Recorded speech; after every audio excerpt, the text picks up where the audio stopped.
はい、こんにちは。MD ジャックです。愛です。耳の妖精、ミミです。はい、今回のレビューは、ワイヤレスモデル、イヤーファン、エアープロ4プラスです。エアープロ4から何がプラスになったんだろう？音質面と機能面、ともに大きくアップデートされてる。ポイントがたくさんあるんで、深掘りはできないけど、早速見ていこうか。そうしましょう。このレビューでは音質面中心に触れていますので、機能詳細についての深掘りはしておりませんので、ご了承ください。エアープロ4プラスはイヤーファン初の自社開発の業界最小クラスの BA ドライバーと 10mm のダイナミックドライバーの 1DD プラス 1BA 構成になっている。有線モデルだとエントリーモデルなどによくある構成だけど、ワイヤレスモデルだと狭いスペースにドライバーを2つ収めるのが大変そうだよね。確かに、そこはイヤーファンさんの技術力が優秀ってことか。BA はクリアな高音、DD は強力な低音を得意とするんだったよね。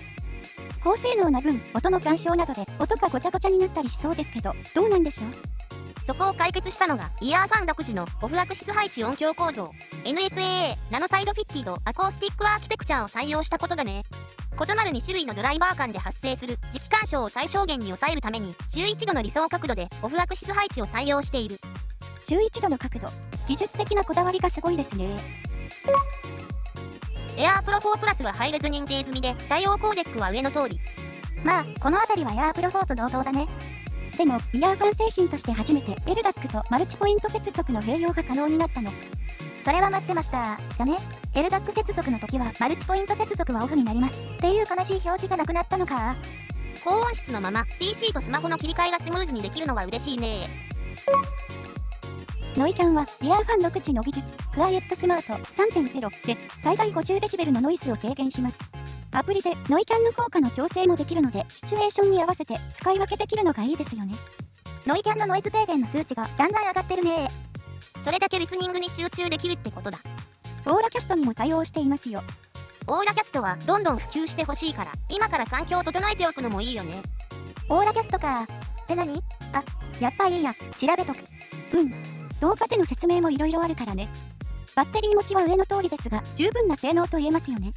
ワイヤレス充電にも対応しています。もちろん急速充電も OK です。まず最初にノイキャンオンオフの波形を重ねてみました。大きな差はないようですが、500Hz あたりがちょっと膨らんだ感じですね。ノイキャンオンにすると、ここが持ち上がるモデルは他にも見たことあるよ。意図的かどうかはわからないけど、オンにするとそうなりやすいのかもしれない。聞こえ方は、オンの方が低域がちょっとブーストされた感じだったな。まあ、そんなに意識しなくてもいいと思う。次はイヤーファンの過去のモデルとの比較だよ。パープルの波形は初代エアープロなんだ。懐かしいね。低域がっつりで中域ざっくりのドンシャリだ。そうね。エアープロ3になるとだいぶ落ち着いてきてエアープロ4プラスに近い感じね。エアープロ3は最初音質が全然ダメだったんだけど、ファームアップでどんどん変化して久しぶりに聞いてみたけど違和感なくいい感じになってた。次は最近発売されたサウンドピーツエアー5プロプラスとの比較波形。重なるところがほとんどありませんね。つまり聞いた感じがかなり違うってことですよね。まあ 500Hz ぐらいまではさほどでもないけど、そこから先の帯域で個性が結構違うよね。とりあえずサウンドチェックで音を聞いてみてから話そうか。そうですね。音調整の基準はエアープロ4プラスにしてあるよ。了解。じゃあ早速聞いてみよう。音量上がるからね。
はい、サウンドチェックでした。音調整の基準を AirPro 4 Plus にしていますから、ブルーの波形を下回る部分は差がはっきり出るんですよね。そう、中高域以上の傾向はだいぶ違うよね。AirPro 4 Plus の中高域から高域は結構シャープな感じ。対する Air 5 Pro Plus は差分として聞いちゃうと暗めになっちゃうけど、これは差分を出しているから仕方ないんだ。Air 5 Pro Plus の実機ではこんなに暗めな感じではないよ。次のレビューがサウンドピーツ Air 5 Pro Plus だから詳しくはその時にね。はい、そうでしたね。ここでアプリイヤーファンオーディオのプリセット EQ についてちょっと触れてみようと思う。デフォルトを含む計30種類のプリセットがどんな効果なのか測定してみた。まずジャンル別から。必要に応じて一時停止してご確認ください。デフォルトのブルーの波形に対してプリセットをそれぞれの色で表示。右下の数値はデフォルトに比べどれだけレベルが変化したかを表示。一つ一つ細かく触れることはしないけど、あまり過激に変化する感じではなかったね。アプリがアップデートされて見た目がちょっと変わったんで、プリセットを選ぶと波形が画面にも表示されてるけど、これは目安で実際にこんなに大きくは変化していない。そうなんだ。次は帯域別だね。ボーカル帯域の増減、広域低域の増減が各2種類か3種類ずつで、効果の弱い方から1、2、3になってる。この中だと個人的には高音を弱める位置が最も簡単に調整して希望に近い音になった。カスタム EQ も使ってちょっと調整してみたけど、スライダーを結構動かしてる割に効果はそれほど大きくないのが意外だった。でもこれでこの辺りがだいぶ滑らかになったし、中域に厚みが出て広域を少し抑えられたので結構満足。波形見ながら調整してたからスライダーの設定はセオリー無視だけど、元の波形が極端なカーブじゃないから調整もしやすいということですかね。そうだね。この EQ は10バンドあるから結構調整自体はできるけど、周波数帯を自由に設定できて Q の調整もできるようになったら最強だね。すでに USB DAC のアプリではそれができるのをいくつか見かけたもんね。そうなんだ。近い将来アップデートされることを期待して待つとしよ